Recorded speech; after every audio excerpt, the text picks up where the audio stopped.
नमस्कार, आयुर्वेदी के video lecture में आपका स्वागत है। आज का टॉपिक जो है सेल के बारे में जो हम लोगों ने पढ़ा था, सेल स्ट्रक्चर के बारे में, उसके बाद एक सेल से ही जुड़ा हुआ एक और पार्ट है सेल डेथ। तो सेल ऑर्गेनेली क्या होती है, न्यूक्लियस क्या होता है, होम्योस्टेसिस कैसे होती है, उसी से कंटिन्यूअस में एक टॉपिक आता है सेल डेथ। आखिर एक सेल की डेथ कैसे होती है और सेल का जो लाइफ स्पैन है वो कैसे कंट्रोल किया जाता है, इसको आज हम लोग देखेंगे इस टॉपिक में। टॉपिक का नाम है सेल डेथ।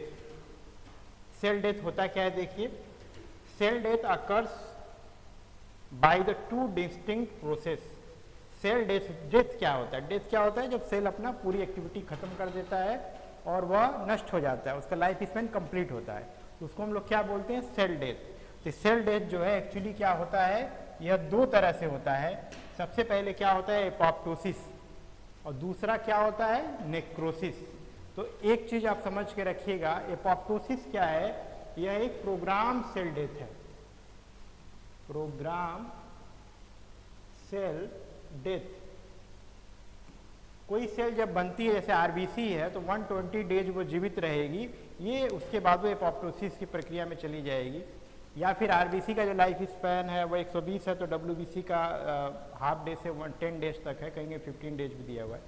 तो कहने का मतलब है, या फिर एवरी सेल जो हमारे शरीर में है उसका एक अपना लाइफ स्पैन है।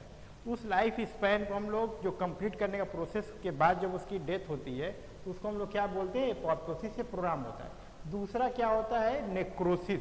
नेक्रोसिस भी एक प्रोसेस है जिसमें सेल डेथ होती है, लेकिन ये क्या होता है, अनप्रोग्राम्ड होता है। अनप्रोग्राम करने का मतलब ये है कि हो सकता है किसी ट्रामा वगैरह की वजह से हो रहा हो, या कोई टॉक्सिन्स की वजह से हो रहा हो, तो ऐसे में हम उसको क्या बोलते हैं, प्रोग्राम्ड अनप्रोग्राम्ड सेल डेथ। वो क्या है, आपका नेक्रोसिस है।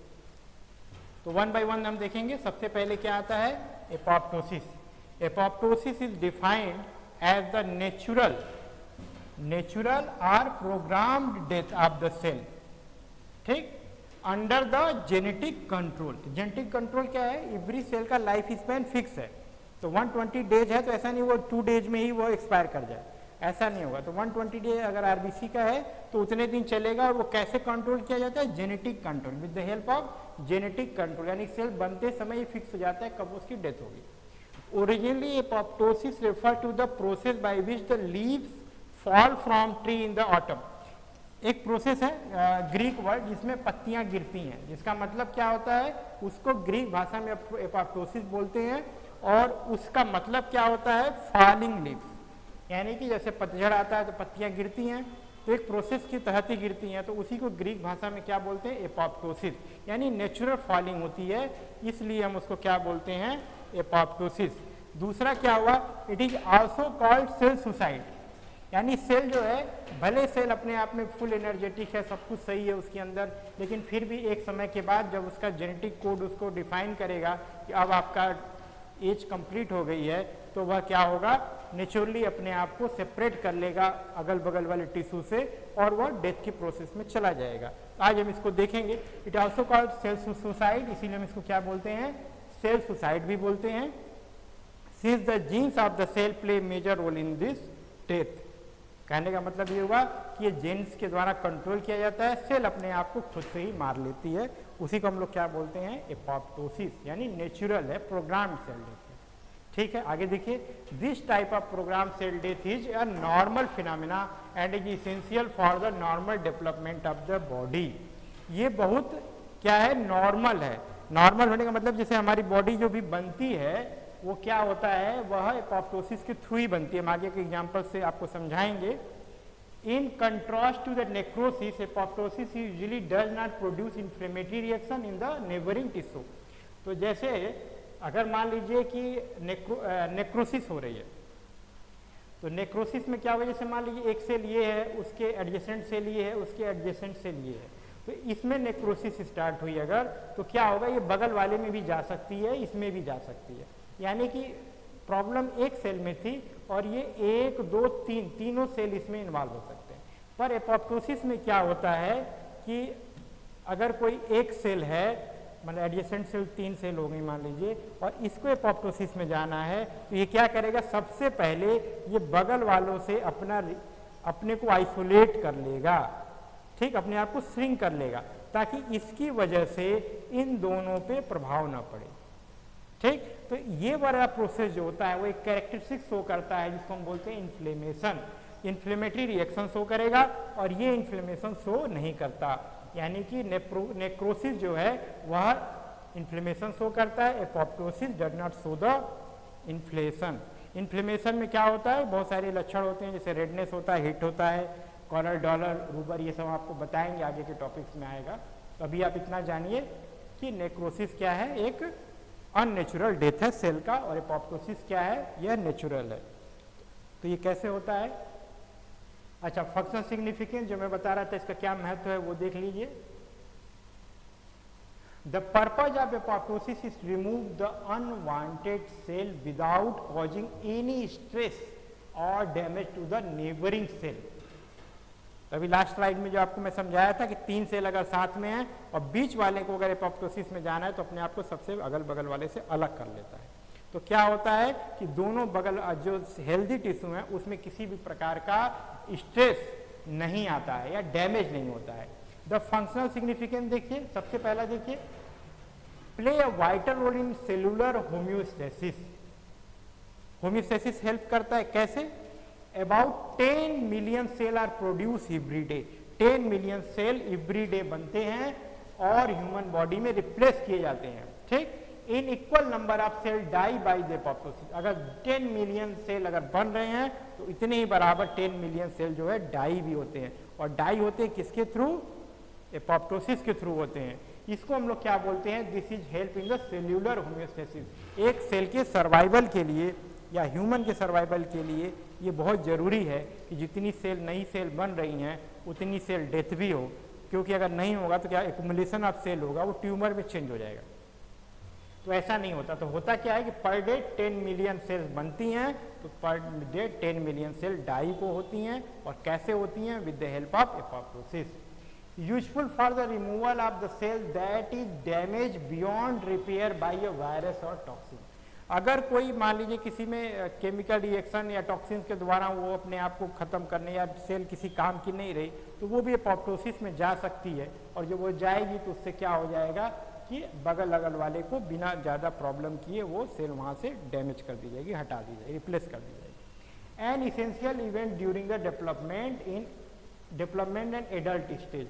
जैसे हमारी शरीर की वृद्धि होती है तो इसमें बहुत सारी, जैसे क्या होता है, जैसे हम लोग की उंगलियां हैं, तो जब इम्ब्रियो होगा तो ये 5 उंगलियां आपस में जुड़ी हुई रहेंगी।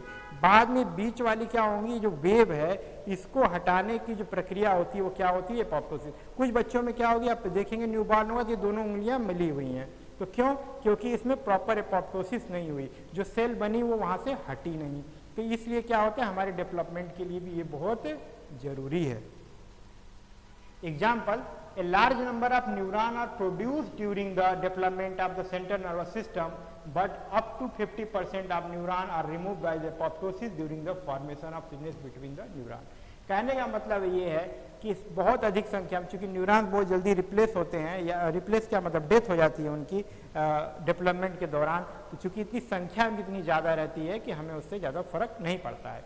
तो लार्ज नंबर ऑफ न्यूरॉन बनते हैं और 50% जो है वह रिमूव कर लिए जाते हैं, खत्म हो जाते हैं। क्यों, क्योंकि बाय द एपोप्टोसिस, क्योंकि इतने सारे न्यूरॉन अगर रह जाएंगे तो व्यक्ति जो है वह सर्वाइवल उसकी प्रॉब्लम हो जाएगी। Apoptosis is responsible for the removal of the tissue of the web between the finger and toe. जो एग्जाम्पल मैं आपको समझा रहा था, क्या समझा रहा था, जैसे हमारी उंगलियां हैं हाथ की, तो क्या है, अलग अलग है ना। अगर ये बीच में जुड़ी रहेंगी तो क्या होगा, तो एम्ब्रियोनिक ओरिजिन में तो जुड़ी रहती हैं, बाद में क्या होता है, ये ऐसे सेपरेट हो जाएंगी, ठीक, सेपरेट हो जाएंगी तो आपकी वेब क्या है, खत्म हो जाएंगी यहाँ से।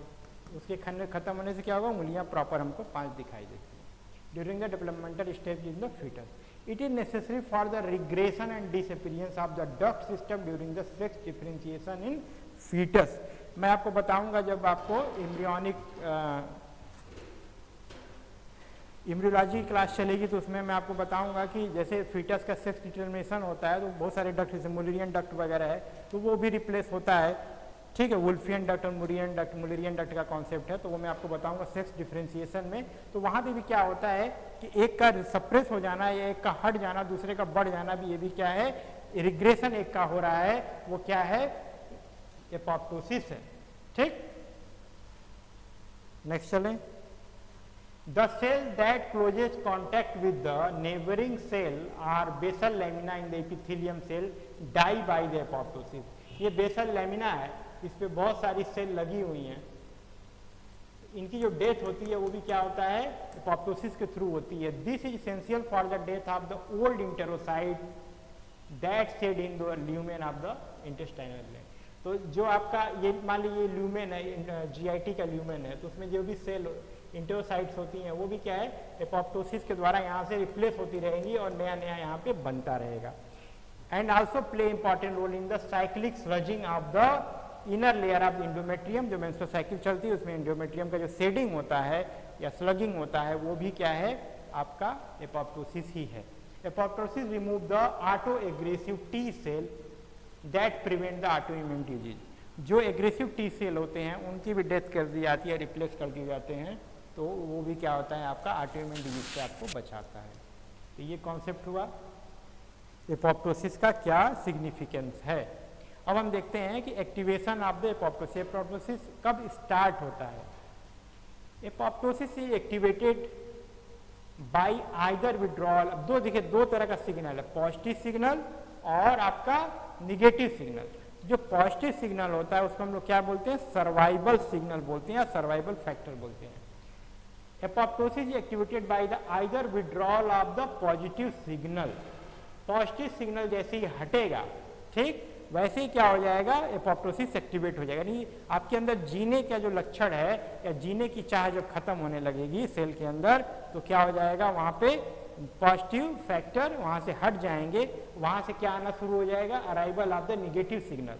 जैसे निगेटिव सिग्नल आएगा तो क्या हो जाएगा, एपोप्टोसिस स्टार्ट हो जाएगी। अब क्या विड्रॉल ऑफ पॉजिटिव सिग्नल का क्या मतलब है, ये देखिए। Positive signals are the signal which are necessary for the long time survival of the most of the cell। अगर सेल को लंबा सर्वाइव करना है तो उसको अपने पॉजिटिव सिग्नल मेंटेन करने होंगे। The positive signals are continuously produced by other cell और some chemical stimulant.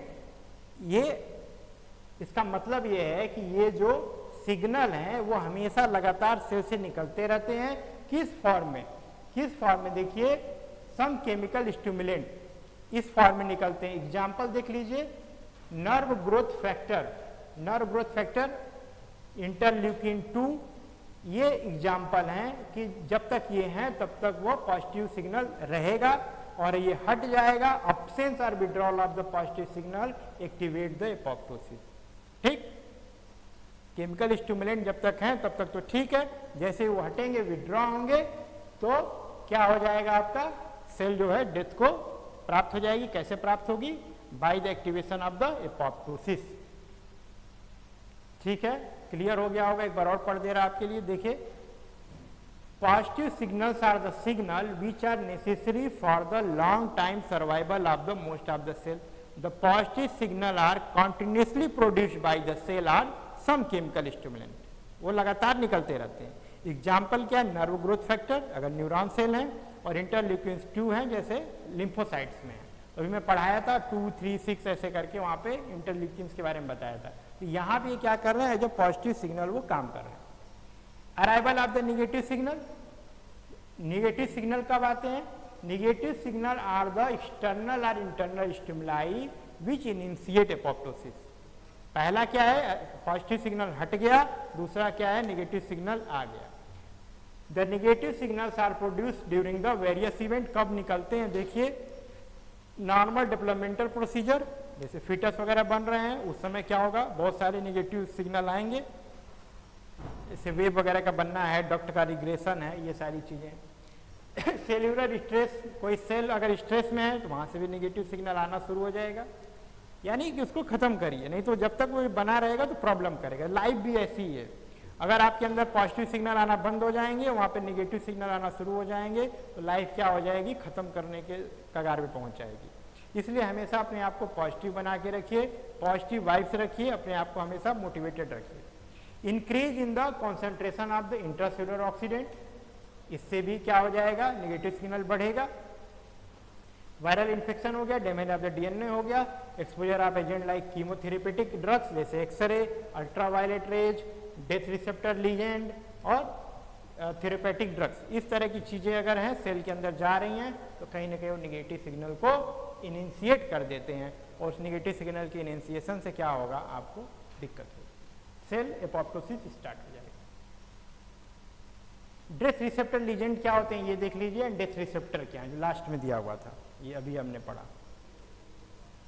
Exposure of the agent like chemotherapeutic drugs, x-rays, ultraviolet rays and death receptor ligands.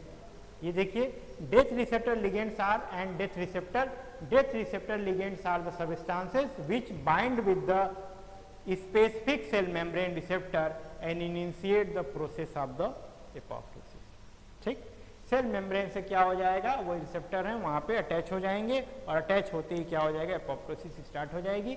Common death receptor ligands क्या हैं, tumour necrosis factor TNF, ठीक, TNF alpha, TNF beta and fast ligand. ठीक, ये receptor cell से attach हो जाएंगे और apoptosis start हो जाएगी। Death receptor are the cell membrane receptor which receive death receptor ligand. भाई एक लिगेंड है तो उसको सेल में क्या होगा, एक रिसीवर भी होगा, जो रिसीवर होगा वही क्या कहलाएगा, death receptor are the cell membrane of the cell receptor which receive the death receptor ligands. Well characterized death receptor are TNF receptor 1, TNFR1 receptor हो गया, ठीक, and TNF related apoptosis inducing ligand TRAIL receptor called DR4, DR5, death receptor 4, death receptor 5। ऐसा बस जान के चलिए कि एक सेल है उसके ऊपर रिसेप्टर्स होते हैं, वो रिसेप्टर्स क्या होते हैं, जैसे इसका क्या नाम है DR4, इसका क्या नाम है DR5, death receptor 4, death receptor 5। वो डेथ रिसेप्टर जिसको रिसीव करने वाले वो कौन है, TNF alpha, TNF beta and fast ligand. ठीक, अब फास्ट लिगेंड जहां पे अटैच होगा उस रिसेप्टर को हम क्या बोलते हैं, FAS, फास्ट। ठीक, क्लियर हुआ, आगे चलो। Role of mitochondria in apoptosis, जब सेल में पढ़ा रहा था तो वहां पे भी बार बार आ रहा था कि माइटोकॉन्ड्रिया जो है वह एपोप्टोसिस में हेल्प करता है। कैसे करता है, एक्सटर्नल और internal stimuli initiate apoptosis by the activating the proteases called caspases. ठीक, कैप्सिसेस ये क्या होते हैं, cysteinyl dependent aspartate specific proteases होते हैं। जहां भी प्रोटीएजेज आ गया समझिए कि वह प्रोटीन की लेयर को डाइजेस्ट करने वाला है, हाइड्रोलाइटिक एंजाइम है। ज़्यादातर जो सेल होते हैं वो प्रोटीन लेयर से, सिंगल मेम्ब्रेन तो है ही, सिंगल मेम्ब्रेन यूनिट मेम्ब्रेन आपने पढ़ रखा है, तो क्या होगा वो वहाँ से उनको डिस्ट्रॉय करने में हेल्प करते हैं, उसको क्या करेंगे वो डाइजेस्ट कर देते हैं। Normally caspases are suppressed by the inhibitor protein called apoptosis inhibiting factor. Generally क्या होता है, इसको ये एक्टिवेट नहीं होते, इनएक्टिवेट होते हैं। किसके द्वारा, क्या होता है, AIF हमेशा सेल के अंदर रहता है, वो उसको एक्टिवेट होने से रोकता है, इसको हम बोलते हैं AIF, apoptosis inhibiting factor. When the cell receive the apoptosis stimuli mitochondria release 2 protein material. Mitochondria से 2 प्रोटीन निकलता है। कौन कौन से प्रोटीन निकलता है देखिए, first one is cytochrome C and the second protein is called second mitochondrial derived activation capsids, SMAC। अब ये करता क्या है, पहला काम क्या है, इनएक्टिवेट AIF। ठीक, SMAC inactivate AIF so that, जैसे AIF एपोप्टोसिस इनहिबिटिंग फैक्टर थे, जब इनहिबिशन को हटा दिया तो एपोप्टोसिस स्टार्ट हो गई। The inhibitors is inhibited during the process SMAC and AIF aggregate to form apoptosome which activate the capsaicin। जैसे ही कैप्सेसिस आएगा तुरंत क्या हो जाएगा, एपोप्टोसिस स्टार्ट हो जाएगी। Cytochrome C also facilitate caspases activation. तो ये भी सेम काम वही करता है, मतलब माइटोकॉन्ड्रिया से निकलने वाली चीजें हैं जो कि क्या करती हैं, AIF को बंद कर देती हैं। एपोप्टोसिस जो इनहिबिशन वाला जो फैक्टर था उसी को हटा देंगी तो सीधे एपोप्टोसिस स्टार्ट हो जाएगी। क्लियर हो गया होगा आपको। आगे देखते हैं एपोप्टोटिक प्रोसेस। आखिर एपोप्टोसिस शुरू होगी तो वो प्रोसेस चलता कैसे है, इसको देखिए, इंपॉर्टेंट है।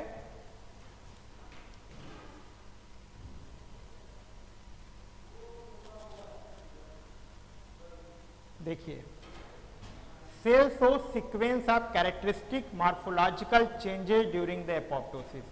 सेल में क्या होगा, कुछ तरह के चेंजेज आएंगे, कुछ कैरेक्टरिस्टिक आएंगे, कुछ क्या आएंगे, मॉर्फोलॉजिकल आएंगे। Activated caspases digest the protein of cytoskeleton and cell shrinkage and become round. कोई भी सेल जो होगा तो सबसे पहले उसके अंदर हमने पढ़ा है cytoskeleton.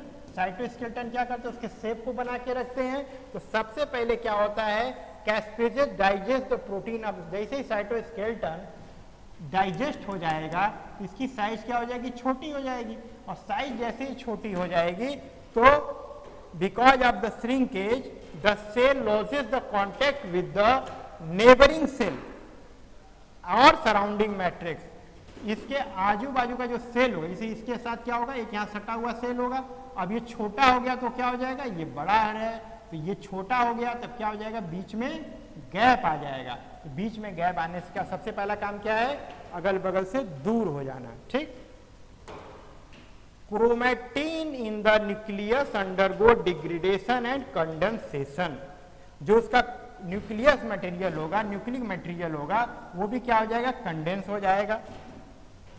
Nuclear membrane becomes discontinuous and the DNA inside the nucleus cleave into small fragment। अब जो ये लेयर के अंदर था न्यूक्लियर मेम्ब्रेन के अंदर, ये क्या हो जाएगा, ब्रेक हो जाएगा।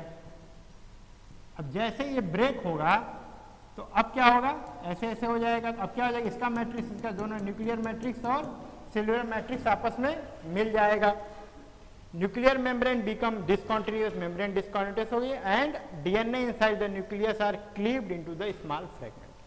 तो सबसे बड़ी बात है, जब कोई नष्ट होने वाला है, खुद को नष्ट करने वाला है, तो सबसे पहले क्या होता है, वो अपने आप को एक दूसरे से अलग कर लेता है। तो ग्रुप में आप रहेंगे तो कभी भी आपका मनोबल नहीं टूटता है। और देखिए सबसे प्रोसेस क्या है, आइसोलेट हो जाना। इसलिए लाइफ भी ऐसी ही है, अगर कोई प्रॉब्लम है आपको, अगर आपने उस प्रॉब्लम को लेके अपने आप को आइसोलेट कर लिया, किसी से कोई शेयरिंग नहीं रही, तो फिर क्या होगा, आप कुछ भी गलत कर सकते हैं। किसी से जुड़े रहेंगे तो कुछ न कुछ आपको रास्ता मिलता रहेगा। ठीक है,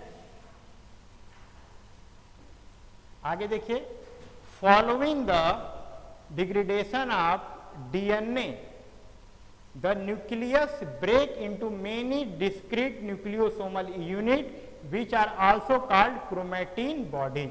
तो और भी सारा न्यूक्लियोसोमल जो है वो सारा जो है जब ब्रेक डाउन होगा, जाहिर सी बात है क्रोमेटिन उसमें रहता है, क्रोमेटिन थ्रेड वगैरह रहते हैं, तो उसी को हम लोग क्या बोलते हैं, क्रोमेटिन बॉडीज बोलते हैं। ठीक,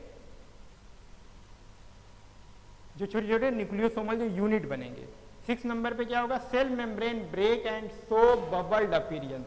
बबल्ड अपीरियंस मतलब ऐसे इस तरह का डीनेचर हो जाएगा वो। Finally the cell break into several fragment containing intracellular material including chromatin body, जो आपका सेल न्यूक्लियस का पार्ट था, and organelle of the cell. Such cellular fragment are called vesicles or apoptotic body. अब क्या है, कुछ भी नहीं बचा है, बस एक बैग लाइक स्ट्रक्चर है, उसके अंदर कुछ अपना क्रोमेटिन बॉडीज हैं, सेल ऑर्गेनेली हैं। अब क्या हो जाएगा, इसको हम क्या बोलेंगे, एपोप्टिक बॉडी। अब इसी को क्या हो जाएगा, with the help of phagocytosome क्या हो जाएगा, इसको खत्म कर दिया जाएगा। Apoptotic bodies are engulf by the phagosome, ठीक, या phagocytes and dendritic cell. Engulf करके उसको हाइड्रोलाइज कर देंगे, डाइजेस्ट कर देंगे। ठीक, ये एग्जाम्पल हुआ आपका नॉर्मल एपोप्टोसिस का कंडीशन क्या है। कभी कभी एबनॉर्मल एपोप्टोसिस भी होती है, वो देख लीजिए। एबनॉर्मल होगा तो क्या होगा, बीमारियां होंगी, देख लीजिए, कुछ बीमारियों का नाम दिया हुआ है, जैसे apoptosis within normal limit is beneficial for the body. However, too much or too little apoptosis, यानी बहुत जल्दी जल्दी सेल नष्ट होने लगे या सेल रिप्लेस ही नहीं हो पा रही हैं, तो ऐसे में क्या होगा, it lead to some abnormal condition. Which are the abnormal condition? First disease like ischemic related injury, ischemic related injury.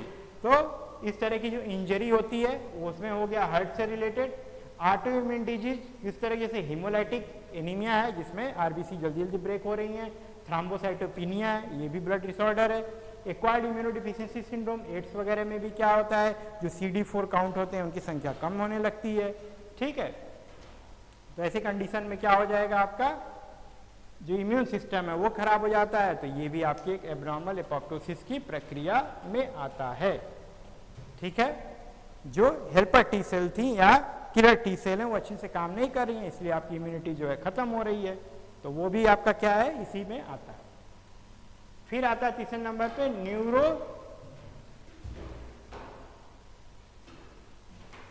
Neuro degenerative disease like Alzheimer disease. Alzheimer disease एक बीमारी है, इसमें क्या होता है, देखिए ये ओल्ड एज में होने वाली बीमारी है जिसमें डिमेंशिया वगैरह या फिर बॉडी में कंट्रोल नहीं रहता है. तो बहुत सारी चीजें आती हैं नर्वस डिसऑर्डर से, जिसमें होता क्या है, ये न्यूरो डिजेनरेटिव डिजीज है.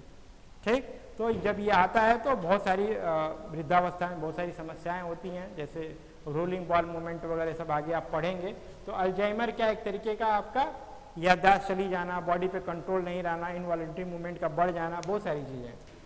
तो ये अल्जाइमर और पार्किंसनिज्म ये दोनों एक ओल्ड एज में होने वाली बीमारी अभी यंग एज में भी देखने को मिलती है, 50-60 साल की एज में भी देखने को मिलता है. ठीक है, तो common abnormality due to the too little apoptosis.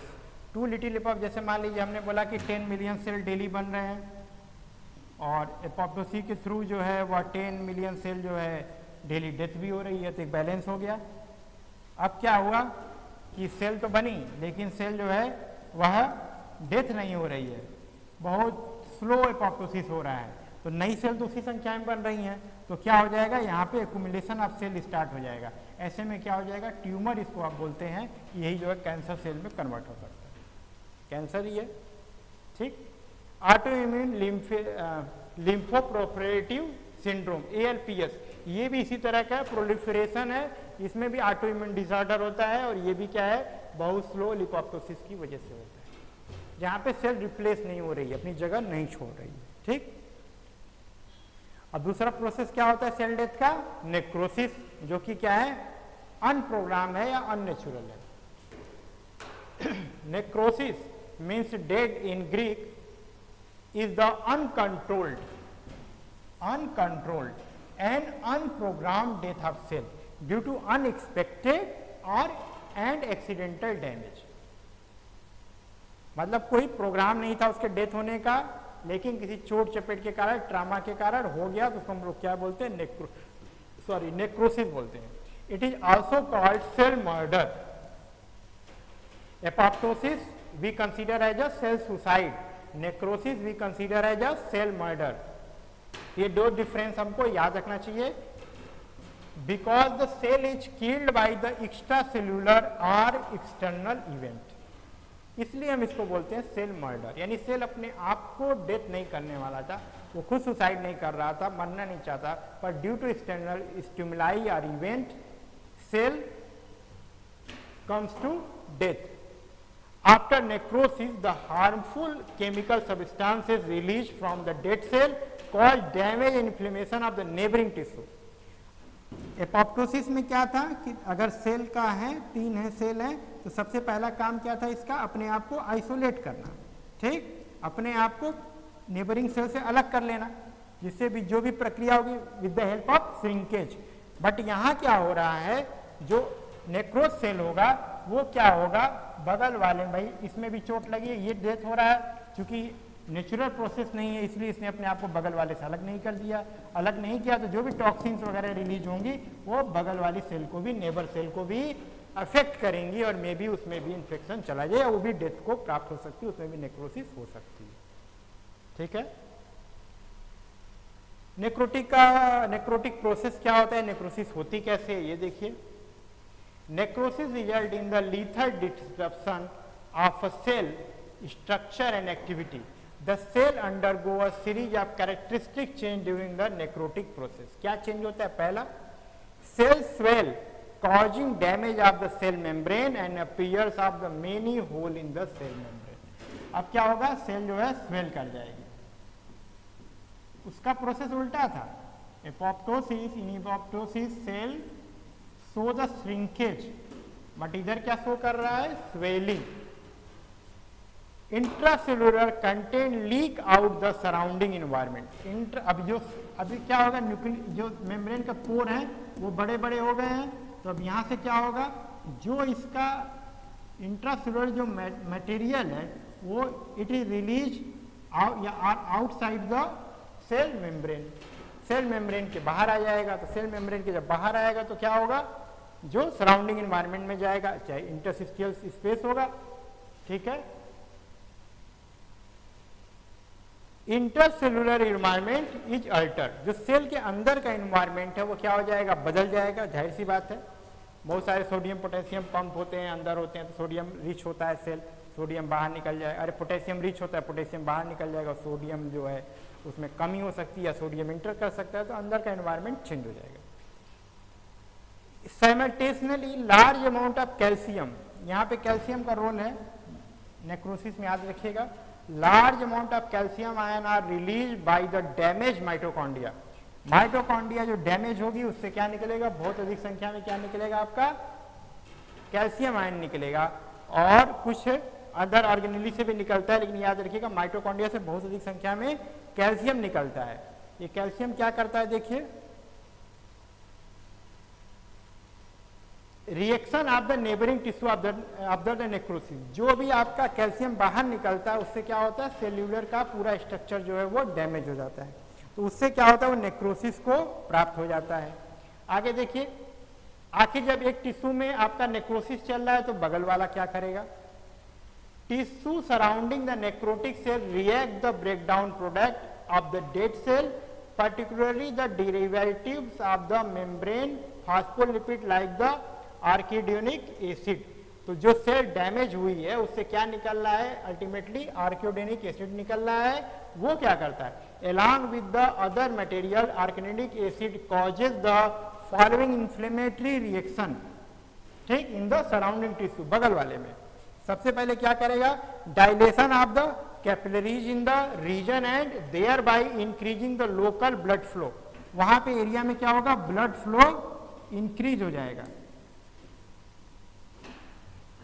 जब ब्लड फ्लो इंक्रीज होता है तो फिर क्या होता है, वहां पे स्वेलिंग होती है। दूसरे नंबर पे क्या होगा, टेम्परेचर में बढ़ जाता है, तो वहां पे क्या हो जाएगा, लालिमा दिखाई देती है, ठीक। रेडनेस होना, टेम्परेचर का बढ़ जाना, स्वेलिंग होना, ये सब इन्फ्लेमेशन के साइन है। Release of the histamine from this tissue which induce the pain in the affected area. जैसे हिस्टामिन निकलेगा वहां पे आपको क्या हो जाएगा, पेन महसूस होगा। तो जिस एरिया में भी चोट लगती है वहां देखते हैं, वहां पे रेडनेस होती है, स्वेलिंग होती है, टेम्परेचर बढ़ जाता है, पेन महसूस होता है, ठीक, कॉलर डालर रूबर ये सब होता है। फिर देन क्या होता है, चूंकि वहां पे बहुत सारे सेल जो है वो डेथ होने वाली है, तो वहां पे क्या हो जाएगा, डिफेंस मैकेनिज्म एक्टिवेट हो जाएगा। Migration of the leucocyte and macrophages from the blood to the affected area because of the increase capillary permeability, ये होगा। दूसरा, movement of water from the blood into the tissue causing the local oedema, swelling हो जाएगा। छठे number पे क्या है, engulfing and digestion of the cellular debris and foreign material like bacteria by the leucocyte and macrophages. Defence mechanism है, immunity का part है, ठीक। Activation of the immune system resulting in the removal of the foreign material, phagocytosis होगी। Then formation of the pus by the dead leukocytes during this process। अभी last lecture में पस क्या होता है, पस सेल क्या होता है, ये मैं आपको बता चुका हूं। तो वहां पे पस बनेगा और डेड ल्यूकोसाइट्स उसके जाहिर सी बात उसका कंपोनेंट ही होता है, तो वो भी बनेगा, वो भी रहेगा उसमें, ठीक। इसी को हम लोग डेड ल्यूकोसाइट को ही क्या बोलते हैं, पस सेल बोलते हैं। पस किसको बोलते हैं, जिसमें सेलुलर डेब्रीज होता है, बैक्टीरिया होता है, वहां पे आपके WBC भी रहेंगे। Finally tissue grow in the area and wound healing. उसके बाद क्या हो जाएगा, इतनी प्रक्रिया के बाद वहाँ पे क्या हो जाएगा, हीलिंग की प्रोसेस स्टार्ट हो जाएगी। तो ये बेसिक आपका यहाँ तक आपने पढ़ लिया है। कॉज क्या होता है ये देख लीजिए। Common cause of the necrosis क्या है, इंजरी है, इन्फेक्शन है, इन्फ्लेमेशन है, इन्फॉक्शन है एंड कैंसर है। तो 4-5 कारण होते हैं, वो सब यहाँ पे लिखा हुआ है। चोट लग जाता है, इन्फेक्शन हो जाए, इन्फ्लेमेशन हो जाए, कहीं पे सप्लाई रुक जाती है, तो वो सारी चीज़ें, ब्लड सप्लाई रुकने से इन्फॉक्शन हो जाएगा, कैंसरस तो होता ही। Necrosis is induce by the both physical and chemical event such as heat, radiation, trauma, hypoxia due to lack of blood flow and exposure to the toxins. ये common cause होते हैं necrosis के। तो ये आप यहाँ तक आपने अच्छे से पढ़ लिया है। तो अगर आपको समझ में आ रहा है कंटेंट तो चैनल को लाइक करें, सब्सक्राइब करें। Thank you.